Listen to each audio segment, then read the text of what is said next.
Ay, hello po mga idol. Subukan nyo pong panoorin yung pumapatok na palabas ngayon. Yung tungkol kay Pepsi Paloma. Kasi napakaganda po niyan. Elementary na ako nung pumatok yung balitang yan. Pumatok yung balitang yan dahil halos kilala at popular yung mga gumahasa sa kanya. Yun ang dahilan kaya ganun kapatok yung balitang yan. Halos buong Pilipinas nagulantang ng balitang yan. Maganda yan kasi kaawa-awa ang biktima dyan, si Pepsi Paloma.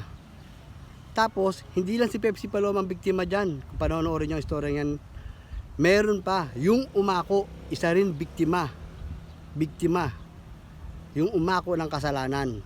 Kaya dalawa sila ni Pepsi Paloma ang luhaan at talo sa labanan na yan. Silang dalawa ang biktima dyan. Kung may maiba man sa istorya ng Pepsi Paloma story, siguro konti lang.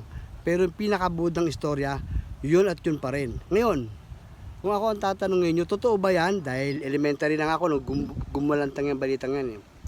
Ito lang sasabihin ko kung totoo yan. Walang usok kung walang siga. Yan ang totoo niyan. Tandaan nyo yan.